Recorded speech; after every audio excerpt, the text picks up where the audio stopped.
श्री कृष्ण कहते हैं, अगर आप अपने मन को अपने वश में नहीं करेंगे तो वो आपके दुश्मन की तरह काम करना शुरू कर देगा। निर्माण केवल पहले से बनी चीजों का नया रूप है। कोशिश की जाए तो अपने अशांत मन को आसानी से नियंत्रित किया जा सकता है। इंसान नहीं, उसका मन किसी का दोस्त या दुश्मन होता है। जो किसी दूसरों पर शक करता है उसे किसी भी जगह पर खुशी नहीं मिल सकती। आपका निराश ना होना ही परम सुख होता है।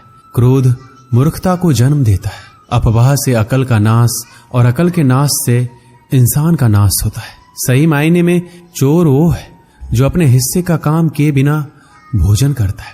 कर्म करते जाओ, फल की चिंता मत करो। मन बहुत चंचल है जो इंसान के दिल में उथल पुथल कर देता है। यहां हर कोई खाली हाथ आया था और खाली हाथ ही इस दुनिया से जाएगा। परिवर्तन संसार का नियम है। कल जो किसी और का था आज वो तुम्हारा है, कल वो किसी और का होगा। श्री कृष्ण कहते हैं, आत्मा अमर है, इसलिए मरने की चिंता मत करो। मेरा तेरा छोटा बड़ा अपना पराया मन से मिटा दो, फिर सब तुम्हारा है और तुम सबके हो। भूत और भविष्य में नहीं, जीवन तो इस पल में है, अर्थात वर्तमान का अनुभव ही जीवन है। जो मन को नियंत्रित नहीं करते उनके लिए वह शत्रु के समान कार्य करता है। खुशियों में तो सब साथ होते हैं, असल दोस्त वही है जो दुख में साथ दे। सदैव संदेह करने वाले व्यक्ति को कभी भी सुख नहीं मिल सकता। क्रोध से भ्रम पैदा होता है, भ्रम से बुद्धि व्यग्र होती है, तब तर्क नष्ट हो जाता है। जब तर्क नष्ट होता है तब व्यक्ति का पतन हो जाता है। मन अशांत हो तो उसे नियंत्रित करना कठिन है, लेकिन अभ्यास से इसे वश में किया जा सकता है। जिसे तुम अपना समझकर मग्न हो रहे हो, बस यही प्रसन्नता तुम्हारे दुखों का कारण है। श्री कृष्ण कहते हैं, जो कोई भी जिस किसी देवता का पूजा विश्वास के साथ करने की इच्छा रखता है, मैं उसका विश्वास उसी देवता में दृढ़ कर देता हूं। भगवान प्रत्येक वस्तु में, प्रत्येक जीव में मौजूद है। मैं ही इस सृष्टि की रचना करता हूं, मैं ही इसका पालन पोषण करता हूं और मैं ही इस सृष्टि का विनाश करता हूं। मैं सभी प्राणियों को जानता हूं, सभी के भूत भविष्य और वर्तमान को जानता हूं, लेकिन मुझे कोई नहीं जानता। जो मुझे जिस रूप में पूजता है मैं उसी रूप में उसकी पूजा का फल देता हूं। दुनिया में इंसान को हर चीज मिल जाती है, सिर्फ अपनी गलती ही नहीं मिलती। श्री कृष्ण कहते हैं, रास्ते कभी खत्म नहीं होते, बस लोग हिम्मत हार जाते हैं। तैरना सीखना है तो पानी में उतरना ही होगा। किनारे बैठकर कोई गोताखोर नहीं बनता। हीरे को परखना है तो अंधेरे का इंतजार करो। धूप में तो कांच के टुकड़े भी चमकने लगते हैं। जिंदगी में आप कितनी बार हारे ये कोई मायने नहीं रखता, क्योंकि आप जीतने के लिए पैदा हुए हैं।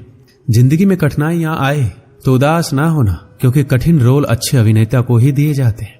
अगर अंधकार से लड़ने का संकल्प कोई कर लेता है तो एक अकेला जुगनू भी सब अंधकार हर लेता है। बारिश की बूंदें भले ही छोटी हो, लेकिन उनका लगातार बरसना बड़ी नदियों का बहाव बन जाता है। वैसे ही हमारे छोटे छोटे प्रयास भी जिंदगी में बड़ा परिवर्तन ला सकते हैं। पूरे संसार में ईश्वर ने सिर्फ मनुष्य को ही मुस्कुराने का गुण दिया है। इस गुण को खोइए मत। सफल लोग रास्ते बदलते हैं, इरादे नहीं, और असफल लोग अपने इरादे ही बदल लेते हैं। सभी जीवों में केवल इंसान ही पैसा कमाता है, और कितनी अजीब बात है ये। कोई जीव कभी भूखा नहीं मरता और इंसान का कभी पेट नहीं भरता। विश्वास रखो उस भगवान पे, कभी ज्यादा मांगो नहीं, कम वो कभी देगा नहीं। सारे सबक किताबों में नहीं मिलते, कुछ सबक जिंदगी भी सिखाती है। जिंदगी में रिस्क लेने से कभी मत डरो, या तो जीत मिलेगी या हार भी गए तो सीख मिलेगी। शानदार जिंदगी जीने के दो ही तरीके हैं, जो पसंद है उसे हासिल करो, नहीं तो जो हासिल है उसे पसंद करो। मेरी सफलता को देखकर हैरान है बहुत लोग। किसी ने मेरे पांव के छाले नहीं देखे। अगर सफलता चाहिए तो कभी वक्त और हालात पे रोना नहीं। मंजिल दूर ही सही पर घबराना मत, क्योंकि नदी कभी ये नहीं पूछती कि समंदर अभी कितना दूर है। गिरते रहो, भटकते रहो, सीखते रहो, लेकिन कभी हार मत मानो। जब लोग आपकी नकल करने लगे तो समझ लेना जिंदगी में सफल हो रहे हो। कमाओ, कमाते रहो, और तब तक कमाओ जब तक महंगी चीज सस्ती ना लगने लगे। सिर्फ खड़े होकर पानी देखने से आप नदी पार नहीं कर सकते। जितना कठिन संघर्ष होगा, जीत उतनी ही शानदार होगी। यदि लोग आपके लक्ष्य पर हंस नहीं रहे तो समझो आपका लक्ष्य बहुत छोटा है। हुनर तो सब में होता है, फर्क बस इतना होता है किसी का छिप जाता है तो किसी का छप जाता है। दूसरों को सुनने के लिए अपनी आवाज ऊंची मत कीजिए, बल्कि अपना व्यक्तित्व इतना ऊंचा बनाइए कि आपको सुनने की लोग मन्नत करें। अच्छा काम करते रहिए, चाहे लोग तारीफ करे या ना करे। पहचान से मिला काम थोड़े बहुत समय के लिए रहता है, लेकिन काम से मिली पहचान उम्र भर रहती है। जिंदगी अगर अपने हिसाब से जीनी हो तो कभी किसी के फैन मत बनो। जब गलती अपनी हो तो हमसे बड़ा कोई वकील नहीं, जब गलती दूसरों की हो तो हमसे बड़ा कोई जज नहीं। आपको खुश रहना ही आपका बुरा चाहने वालों के लिए सबसे बड़ी सजा है। जिस दिन आपका हस्ताक्षर ऑटोग्राफ में बदल जाएगा, उस दिन आप बड़े आदमी बन जाओगे। अगर एक हारा हुआ इंसान हारने के बाद भी मुस्कुरा दे तो जीतने वाला भी जीत की खुशी खो देता है। यह है मुस्कान की ताकत। अगर आपको हर बार अलग अलग तरह के कामों में सफलता मिली है तो इसका अर्थ है आपने कभी कुछ नया ट्राई ही नहीं किया। किसी काम को करो तो लगन से करो, नहीं तो बिल्कुल मत करो। बड़े सपने देखने वालों के बड़े सपने हमेशा पूरे होते हैं। सपने सच करने से पहले सपने देखने पड़ते हैं। ताकत शारीरिक क्षमता से नहीं आती, ये अजय इच्छा शक्ति से आती है। एक पिता अपने पुत्र के क्रोध से अत्यंत विचलित रहा करता था। वह देखता था कि उसका बेटा बाकी सब चीजों में बहुत अच्छा है, बहुत आज्ञाकारी है, बहुत मधुरभाषी है, लेकिन उसे क्रोध बहुत आता है। और यदि उसे किसी बात पर क्रोध आ जाए तो फिर वह किसी को भी भला बुरा कहने में संकोच नहीं रखता था। पिता ने अपने पुत्र को समझाने का एक तरीका ढूंढा। उसने अपने पुत्र को एक सुबह अपने पास बुलाया और उसे कुछ कील से भरा हुआ एक डब्बा दिया। डब्बा देते हुए अपने पुत्र से इतना पूछा, बेटा तुम मेरी एक छोटी सी बात मानोगे? पुत्र ने कहा, जरूर मानेंगे, क्या चाहते हैं आप? तो उसने अपने बेटे को कहा, तुम्हें जब भी क्रोध आए तो क्रोध पर काबू करने की कोशिश करो, लेकिन यदि फिर भी क्रोध करते हो तो एक कील इस दीवार में ठोक देना। तुम्हें दिन में जितनी बार गुस्सा आए उतनी बार इसी तरह करो। लड़के ने हामी भर दी। पहले दिन लड़के को बहुत क्रोध आया। उसने दीवार में एक ही दिन में लगभग 20 के आसपास कील ठोक दी, लेकिन आगे आने वाले दिनों में दीवार पर लगने वाली कील की संख्या घटने लगी। एक दिन ऐसा भी आ गया जब उस दीवार में एक भी कील ठोकने की जरूरत नहीं पड़ी, क्योंकि लड़के ने समझ लिया था कि कील ठोकने से आसान है क्रोध को रोक लेना।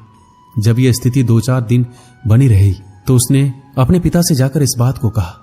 अब उसे दीवार में कील ठोकने की जरूरत नहीं पड़ती है। पिता ने उसे शाबाशी दी और कहा, अब जब तुम्हें कोई कुछ कहता है और तुम्हें लगता हो कि तुमने उस खराब लगने वाली बात पर भी क्रोध करने से रोक लिया है स्वयं को, तो ऐसे हर प्रयास के लिए दीवार से एक कील निकाल लो। लड़के ने ऐसा ही किया। दिन बीतते गए। एक दिन ऐसा भी आ गया, बेटे ने दीवार से सारी कीलें हटा दी। फिर पिता को जाकर सारी बातें कही। पिता दीवार के पास आए और अपने बेटे को समझाते हुए कहा, बेटे, शब्दों के पास एक अपनी शक्ति होती है और वो शक्ति ये है कि ये वापस नहीं लिए जा सकते। किसी को भला बुरा कहने के बाद तुम उससे लाख माफी मांग लो, लेकिन इन दीवारों में बनी सुराग की तरह घाव फिर भी बना रहता है। इसलिए किसी को भी क्रोध में कुछ बुरा कहने से बचो। बेटा अपने पिता की दी हुई सीख से गदगद हो गया। उसने आगे से अपने क्रोध और वचन पर नियंत्रित करने की प्रतिज्ञा ले ली।